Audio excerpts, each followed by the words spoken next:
ለተሰኞ የካቲት 9 2018 ዓመተ ምህረት ምሽት ላይ እንገኛለን። ሰላም ጤና ይስጥልን። የተወደዳችሁና የተከበራችሁ የኢትዮስ ሚዲያ ቤተሰቦች እንደምናመሻችሁ። ከተለያዩ ታማኝ የመረጃ ምንጮች የደረሱንን ሰበር ዜናዎች ይዘን ቀርበናል። በቅድሚያም አርዕስተ ዜና። በአማራ ምድር ባገዛዙ ጦርና በፋኖ ኃይሎች መካከል የሚደረገው የፊት ለፊትና የጨበጣ ውጊያ ዛሬም ተጠናክሮ ቀጥሏል። ከአፋር ክልል ጭፍራ ተነስቶ ወልዲያን አቋርጦ ወደ ላሊበላ መስመር በ4 ዙ 23 ታጅቦ በበርካታ መኪኖች ይጓዝ የነበረ ያገዛዙ ጦር በምኒልክ ዕዝ የፋኖ አባላት ክፉኛ ተመቷል። በዚህ ጥቃት እጅግ አስደማሚ ድል ተጎናጽፈናል ሲሉ የፋኖ ኃይሎች አሳውቀዋል። በተመሳሳይ በጎንደር ምድር ደብረ ታቦር ላይ የተለኮሰው የፋኖ የድል ግስጋሴ ቀጥሏል። ከጭልጋ ወረዳ በጫንድባ ከተማ አድርጎ ወደ ጣቁሳ ሲንቀሳቀስ የነበረ ያገዛዙ ኃይል በፋኖ የቆረጣ ጥቃት ክፉኛ መመታቱ ተነግሯል። ይህ በእንዲህ እንዳለ በአፋብን ምስራቅ አማራ ቀጠና የምኒልክ ዕዝ የፋኖ አባላት ዘመቻ 10 አለቃ ሀቢብ የሱፍ የተሰኘ ጠንካራ ኦፕሬሽን መጀመራቸውን አስታውቀዋል። ከወዲሁ ድል እየቀናን ነው ብለዋል። በዝርዝር መረጃችን የምትሰሙት ይሆናል። ጠላቶቻችን አሁንም ወደ አዲስ ጦርነትና ከበባ ለመግባት ግፊት እያደረጉ ነው ሲሉ ዶክተር ደብረጽዮን ገብረ ሚካኤል ተናገሩ።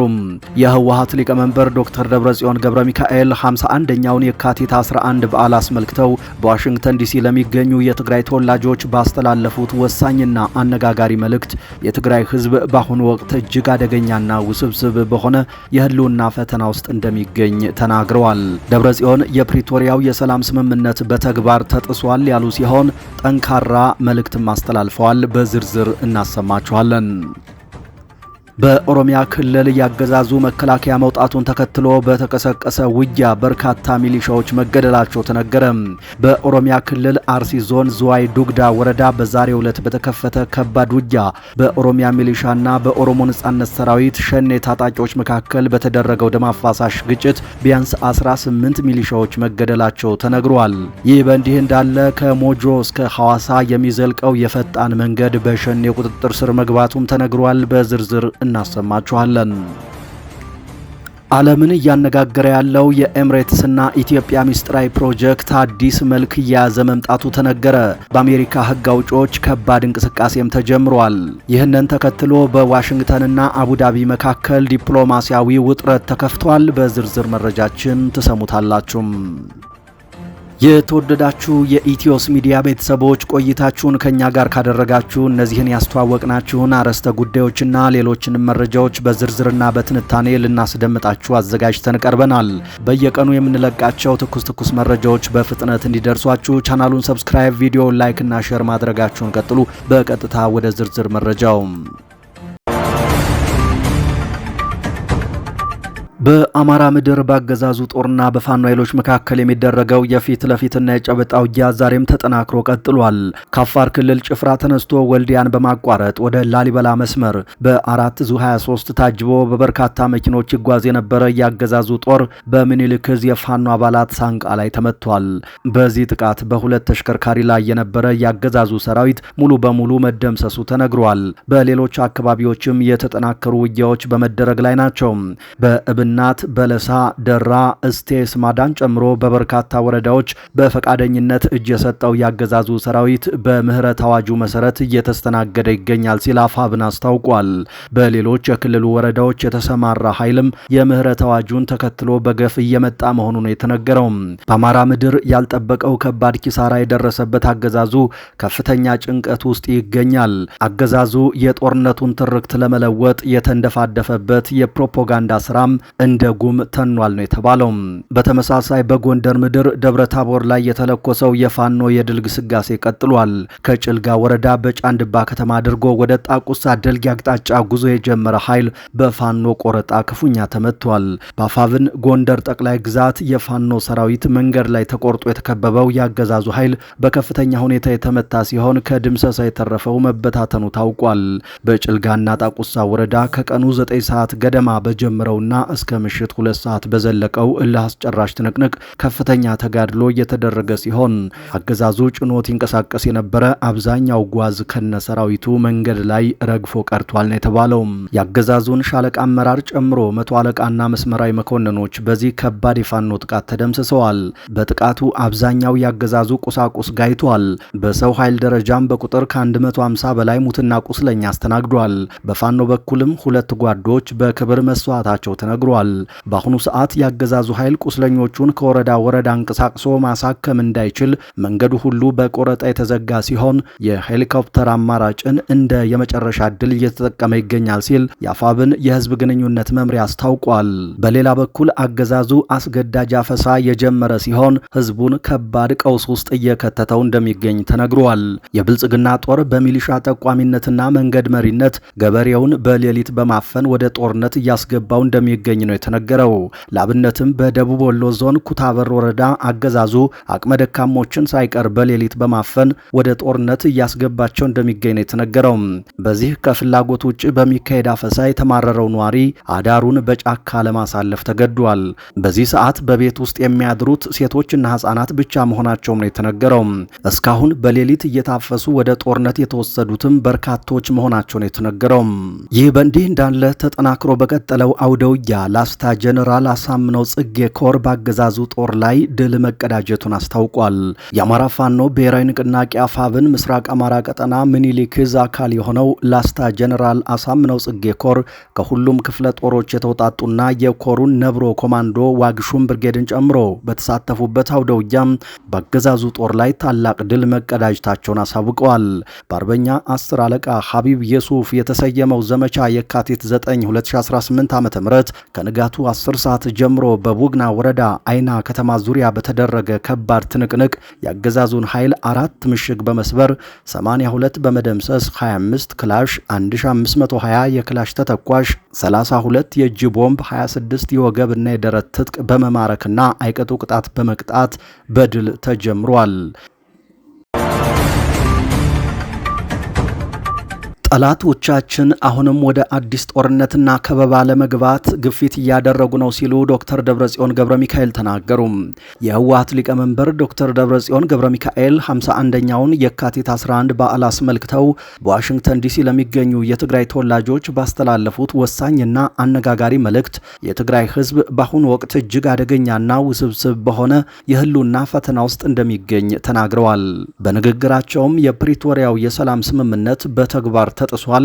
ህዝባችን ተበትኖ ባለበት ወገኖቻችን ወደ ቀያቸው ባልተመለሱበትና ስምምነቱ ተንጠልጥሎ በቀረበት በዚህ ወቅት አሁንም አደቃቸዋለሁ፣ አጠፋቸዋለሁ የሚል መንፈስ ካለው አካል ጋር ነው ያለነው ሲሉ ጠንከር ያለ ማስጠንቀቂያ ሰጥተዋል። ይህ አይነቱ አካሄድም ትግራይን ወደ ሌላ አላስፈላጊ ጦርነትና የከፋ ጥፋት እየመራት መሆኑን በግልጽ አመልክተዋል። ዶክተር ደብረጽዮን አክለውም በትግራይ አንድነት ላይ የተደገሰው ሴራ ቀላል አለመሆኑን ተናግረው ጠላት አዲስ የኢኮኖሚና የፖለቲካ ከበባ ለመፍጠር ግፊት እያደረገ ነው ብለዋል።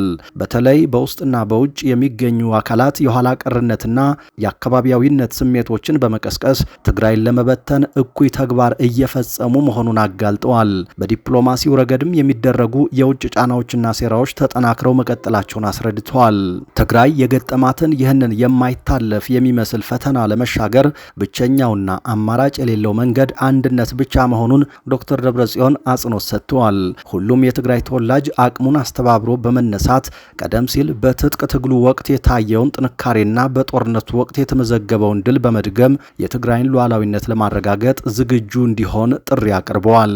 በሌላ ጎኑ ደግሞ ዳግመኛ ጦርነት ትግራይን ወደማይቀለበስ የጥፋት ገደል ይከታታል እንጂ መፍትሄ አይሆንም ሲል ውድብ ነጻነት ትግራይ መግለጫ አውጥቷል። በትግራይ ክልል የፖለቲካ ምህዳር ውስጥ ጉልህ ስፍራ ካላቸው ተቃዋሚ ፓርቲዎች አንዱ የሆነው ውድብ ነጻነት ትግራይ ወቅታዊውን የክልሉን አሳሳቢ ሁኔታ አስመልክቶ ዛሬ ጠንካራ መግለጫ አውጥቷል። ፓርቲው በመግለጫው የትግራይ ህዝብ ላለፉት ዓመታት የከፋ የጦርነት ሰለባ ሆኖ መቆየቱንና በፕሪቶሪያው ስምምነት የተገኘው አንጻራዊ ሰላም አሁንም ሙሉ በሙሉ ተግባራዊ አለመሆኑን በምሬት አስታውቋል። ውድብ ነጻነት ትግራይ በመግለጫው እንዳብራራው ምንም እንኳን የሰላም ስምምነቱ ተስፋ ሰጪ የነበሩ ጉዳዮችን የያዘ ቢሆንም በተግባር ግን ምላሽ አላገኙም ብሏል። ግማሽ ግዛቷ በሌሎች ኃይሎች እጅ ወድቋል። ተፈናቃዮችም ያለ ያለምንም መፍትሄ በሰቆቃ እየኖሩ ነው ሲል ፓርቲው ያለውን ነባራዊ ሁኔታ ገልጿል። ይባስ ብሎም ህወሓት በመከፋፈሉ ምክንያት የክልሉ ሰራዊት ጥንካሬውን ከማጣቱ በላይ ወደ እርስ በርስ ግጭት ማምራቱ ትግራይን ለሌላ የጦርነት አደጋ እንዳጋለጣት አስጠንቅቋል። ፓርቲው አክሎም ድጋሜ ወደ ጦርነት መግባት የህወሓት ባለስልጣናት እንደሚሉት የትግራይን ህገ መንግስታዊ ወሰን አስጠብቆ ተፈናቃዮችን ወደ ቀያቸው አይመልስም ሲል አቋሙን በግልጽ አሳውቋል። እንዲያውም ይህ አማራጭ ተጨማሪ መፈናቀልን፣ ውድመትንና የወጣቶችን ተስፋ መቁረጥ እንደሚያስከትል በማስገንዘብ አዲሱ የጦርነት ጉሰማ ለህወሓት እንጂ ለህዝቡ እንደማይበጅ ተከራክሯል። በመጨረሻም ፓርቲው ለፌዴራሉ አገዛዝ ባስተላለፈው መልእክት የፕሪቶሪያውን ስምምነት ሙሉ በሙሉ ባለመተግበሩ ለሚፈጠረው ቀውስ ተጠያቂ እንደሚሆን ገልጾ ስምምነቱ እንዲከበርና ህገ መንግስታዊ ስርዓቱ እንዲመለስ ጠይቋል። ዓለምን እያነጋገረ ያለው የኤምሬትስና ኢትዮጵያ ሚስጥራዊ ፕሮጀክት አዲስ መልክ ይዟል። በአሜሪካ ህግ አውጪዎች ከባድ እንቅስቃሴም ተጀምሯል። በዋሽንግተንና አቡዳቢ መካከል ዲፕሎማሲያዊ ውጥረት መንገሱ ተነግሯል።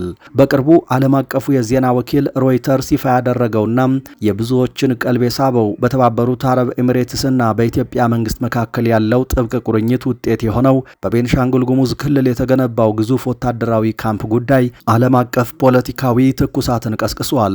ጉዳዩን በቅርበት ሲከታተሉ የነበሩ 3 ተጽዕኖ ፈጣሪ የአሜሪካ ኮንግረስ አባላት ወይም ህግ አውጪዎች ኤምሬትስ በምስራቅ አፍሪካ ቀንድ ያላትን ሚና በተመለከተ ስጋታቸውን በመግለጽ በአቡዳቢ መንግስት ላይ ጠንካራ የጦር መሳሪያ ማዕቀብ እንዲጣል ወሳኝ የሆነ ዲፕሎማሲያዊ ዘመቻና እንቅስቃሴ በይፋ ጀምረዋል።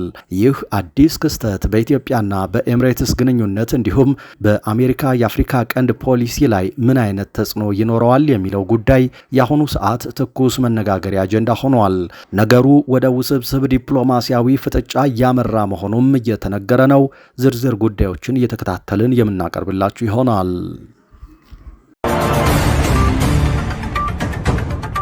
በኦሮሚያ ክልል አርሲ ዞን ከባድ ውጊያ ተቀሰቀሰ። የአገዛዙን መከላከያ መውጣት ተከትሎ በተነሳው ጦርነት የበርካታ ሚሊሻዎች ሕይወት አልፏል። በኦሮሚያ ክልል አርሲ ዞን ዝዋይ ዱግዳ ወረዳ በዛሬው ዕለት በተከሰተ ከባድ ውጊያ በኦሮሚያ ሚሊሻና በኦሮሞ ነጻነት ሰራዊት ሸኔ ታጣቂዎች መካከል በተደረገው በዚህ ውጊያ ቢያንስ የ18 ሚሊሻዎች ሕይወት ማለፉን የተለያዩ የመረጃ ምንጮች አረጋግጠዋል። ይህ ድንገተኛና አስደንጋጭ ክስተት የተፈጠረው የአገዛዙ መከላከያ ሰራዊት ለሌላ ተልኮ ከአካባቢው ለቆ ወደ ሰሜኑ የሀገሪቱ ክፍል ከተንቀሳቀሰ ከ4 ቀናት በኋላ መሆኑ ጉዳዩን ይበልጥ አነጋጋሪ አድርጎታል። ጀዋር መሐመድን ጨምሮ ታዋቂ የፖለቲካ ተንታኞች እንደገለጹት የመከላከያ ሰራዊቱ ከአካባቢው መውጣቱን ተከትሎ የተፈጠረው የጸጥታ ክፍተት ለታጣቂዎቹ ምቹ ሁኔታን በመፍጠሩ ጦርነቱ ሊባባስ ችሏል። ጉዳዩ በዚህ ብቻ አላበቃም። የኦነግ ታጣቂዎች ከሞጆ እስከ ሐዋሳ በሚዘልቀውና የሀገሪቱ የደም ቧንቧ በሆነው የፍጥነት መንገድ አካባቢ እየተንቀሳቀሱ መሆኑ እየተዘገበ ነው። ይህ ሁኔታ በደቡብ ኢትዮጵያ ክፍል በሚደረገው የትራንስፖርት እንቅስቃሴ ላይ ከፍተኛ ስጋት ደቅኗል። ምንም እንኳን መንገዱ በይፋ መዘጋቱን የሚገልጽ መንግስታዊ መግለጫ ባይወጣም ተጓዦችና አሽከርካሪዎች በተለይም ከሞጆ እስከ ሻሸመኔ ባለው መስመር ከፍተኛ ጥንቃቄ እንዲያደርጉና ወቅታዊ መረጃዎችን እንዲከታተሉ በጥብቅ ይመከራል። በአካባቢው ያለው ውጥረት በመቀጠሉ በዝዋይ ዱግዳና አጎራባች የገጠር ቀበሌዎች የሚኖሩ ዜጎች ለደህንነታቸው ሲሉ ወደ ዋና ዋና ከተሞች የመሸሽ እንቅስቃሴ እያሳዩ መሆኑን መረጃዎች ይጠቁማሉ።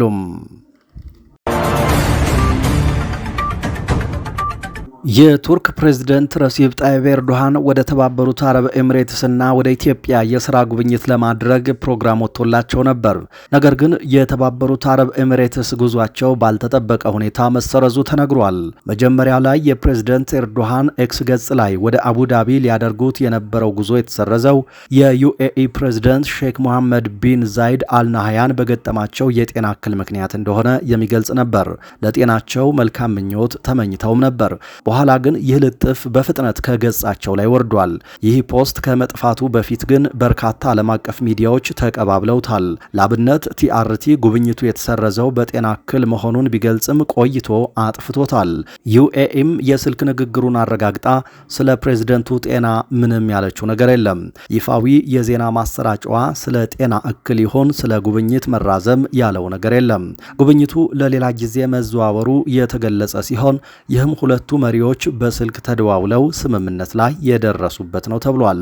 በሌላ በኩል እንደ ቱርክ ፕሬዝደንት ጽህፈት ቤት መረጃ ፕሬዝደንት ኤርዶሃን ነገ ለይፋዊ የስራ ጉብኝት ወደ አዲስ አበባ ይመጣሉ ተብሎ ይጠበቃል። ከአሜሪካ ጋር የሚደረገው ድርድር ሲቃረብ የኢራን አብዮታዊ ዘብ የባህር ላይ ወታደራዊ ልምምድ ማድረግ ጀመረ። የኢራን አብዮታዊ ዘብ በሀገሪቱ ላይ ሊቃጣ የሚችል ወታደራዊ ጥቃትን ለመከላከል ያለውን ዝግጁነት ለመፈተሽ ቁልፍ በሆነው የሆርሙዝ ሰርጥ ልምምድ ማድረግ መጀመሩን አስታውቋል። ይህ ወታደራዊ ልምምድ መካሄድ የጀመረው በአሜሪካና በኢራን መካከል ሁለተኛ ዙር ድርድር ጄኔቭ ስዊዘርላንድ ውስጥ ሊካሄድ በተቃረበበትና አሜሪካ በኢራን አቅራቢያ ግዙፍ ወታደራዊ መርከቦቿን እያጠናከረች ባለበት ጊዜ ነው። ለድርድር ወደ ጄኔቭ ያመሩት የኢራን የውጭ ጉዳይ ሚኒስትር አባስ አራግቺ ኢራን ለማስፈራሪያ እንደማትንበረከክ በመግለጽ ትክክለኛ ፍትሐዊና ሚዛናዊ ስምምነት እንደሚጠብቁ ተናግረዋል።